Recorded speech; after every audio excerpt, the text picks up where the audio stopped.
হজ একটি স্তম্ভ, জি কেন? why is it one of the pillars of Islam? আলহামদুলিল্লাহ ওয়া কাফা ওয়া সালামুন আলা ইবাদিহিল্লাযীনা ইসতাফা ওয়া বা'দ আউযু বিল্লাহি মিনাশ শাইতানির রাজীম বিসমিল্লাহির রহমানির রহিম। আল্লাহ সুবহানাহু ওয়া তাআলা সূরা আলে ইমরানের মধ্যে বলছেন, ওয়ালিল্লাহি আলান নাসি হজ্জুল বাইতি মান ইসতাতা ইলাইহি সাবিলা ওয়া মান কাফারা ফাইন্নাল্লাহা গানিয়্যুন আনিল আলামিন। সাদাকাল্লাহুল আযীম। আল্লাহ সুবহানাহু ওয়া তাআলা হজ্জের এই বিধানটি বিশেষ করে যাদের সামর্থ্য রয়েছে তাদের জন্য ফরজ করেছেন। আলান নাসি হজ্জুল বাইতি মান ইসতাতা, আল্লাহ উল্লেখ করেছেন যে যাদের সামর্থ্য আছে। সামর্থ্য কাদের রয়েছে? অর্থাৎ মৌলিক যে খরচাদি রয়েছে নিজের চলার জন্য, নিজের অধীনস্থ যেই সন্তান সন্ততি পরিবারের পারিবারিক সদস্যরা রয়েছেন, এই সদস্যদের ভরণ পোষণ এবং এই ভরণ পোষণ তিনি দিয়ে যাবেন। যাওয়ার পরে মক্কায় যখন যাচ্ছেন, এই যে যাওয়া আসার যে সময়টা আপনার বিমান ফেয়ার, এটা যার কাছে আছে আল্লাহ সুবহানাহু ওয়া তাআলা তাকেই সামর্থ্যবান ব্যক্তি হিসেবে গণ্য করছেন। শুধু বিমান ফেয়ার না, আপনি যাবেন এবং সেখানে হোটেলের বিষয় আছে।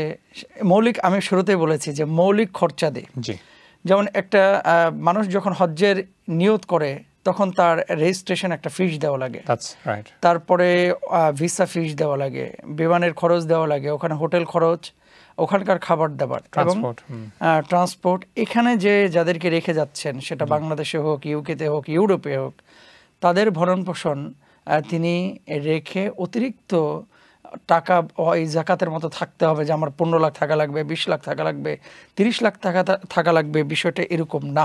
আচ্ছা, হ্যাঁ, তো যাদের এরকম সামর্থ্য রয়েছে তাহলে এখন কতটুকু, এখন যার মাসিক খরচ হচ্ছে 1000 পাউন্ড, তিনি দেখা গেল যে 1000 পাউন্ড তার কাছে আছে এবং যাওয়া আসা হজ্জের যে সমস্ত কার্যক্রমগুলো আছে এখানে খরচ হচ্ছে তার 2000 পাউন্ড, তাহলে 3000 পাউন্ড।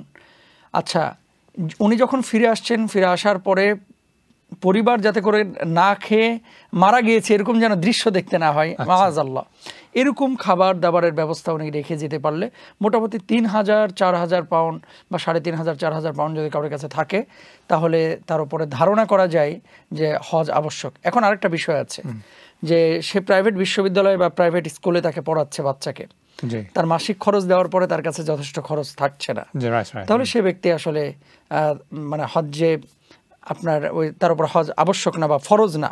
আছে না যে 3 ছেলে, তাদের 3 জনের পেছনে 1500 পাউন্ড করে প্রতি মাসে খরচ চলে যাচ্ছে এবং এরপরে থাকতেছে অনলি 1000 পাউন্ড।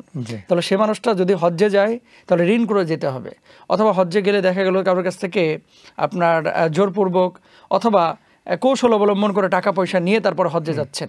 এরকম যদি হয়ে থাকে তাহলে সেক্ষেত্রে আমরা বলবো যে না, আপনি হজ্জের নিয়ত করবেন না।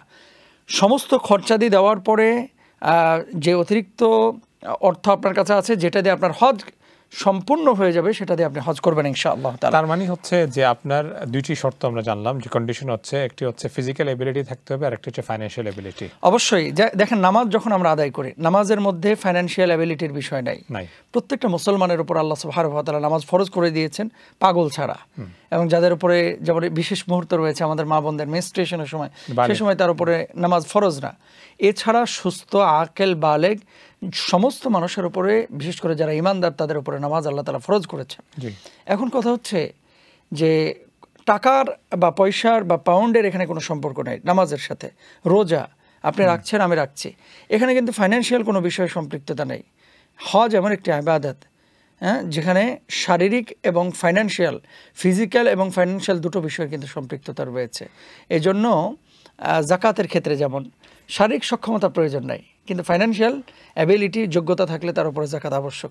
তো দুর্ভাবে হজ দুটো বিষয়ের সাথে সম্পৃক্ত। এক্সেলেন্ট, তাহলে এটা ক্লিয়ার হচ্ছে। আচ্ছা, আরেকটি বিষয় আপনি বলেছেন, just I need to clarify, যে অনেকের আপনি বলেছেন আয় থেকে ব্যয় বেশি। এখন আমি চড়ছি জার্মান মার্সিডিজ বিএমডব্লিউতে, আমার নিশ্চয়ই খরচ বেশি থাকবেই, বাট এখন কথা হচ্ছে আমাকে তো প্ল্যান প্রিপারেশন নিতে হবে, ঠিক না? আপনি লাইফস্টাইল ইউটিলাইজ করছেন, one of the elite class বা ভালো একটি লাইফস্টাইল, হ্যাঁ, নিশ্চয়ই আপনার খরচ বেশি, তার কারণে আপনার সেভিং কম হচ্ছে বা নাই বলা যায়, বাট এখানে তো আপনাকে প্ল্যানিং এর বিষয় আছে। আচ্ছা, এখানে একটা বিষয়ে ওই যে তাহলে এই প্রশ্নটা এরকম হয়ে যায় যে শিল্পপতি মানুষ যার ব্যাংক থেকে লোন নেওয়া আছে 2000 কোটি টাকা, এখন বলছে আমি তো ঋণগ্রস্ত, জাকাত দেবো কেন? মানে ইন্নামাল আমালু বিন্নিয়াত। আমাদের ভাই এবং বোনদেরকে বলবো যে আসলে আমাদের হৃদয়ের অবস্থা তো আল্লাহ সুবহানাহু ওয়া তাআলা দেখছেন। আপনি শুরুতে বলছিলেন যে অনেকে 3বার 4বার হজ ওমরা করে কিন্তু হজ্জের ব্যাপারে উদাসীন।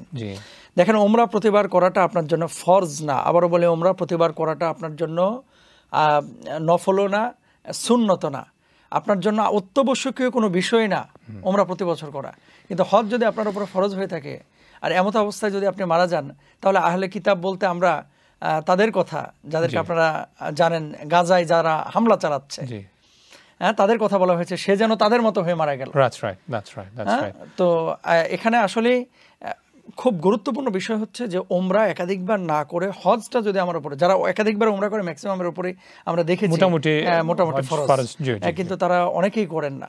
তো আমি আমাদের ভাই বোনদেরকে বলবো এই বিষয়টা নিয়ে খুব কেয়ারফুলি আমরা চিন্তা করবো ইনশাআল্লাহ তাআলা। আর রাসূল আকরাম সাল্লাল্লাহু আলাইহি ওয়াসাল্লাম একদিন হাদিসের মধ্যে আমরা যেটা পাই, আল্লাহর হাবিব সাল্লাল্লাহু আলাইহি ওয়াসাল্লাম একজন সাহাবী জিজ্ঞেস করছেন, ইয়া রাসূলুল্লাহ, নবীজি বললেন যে ব্যক্তির সামর্থ্য আছে সে যেন হজ করে।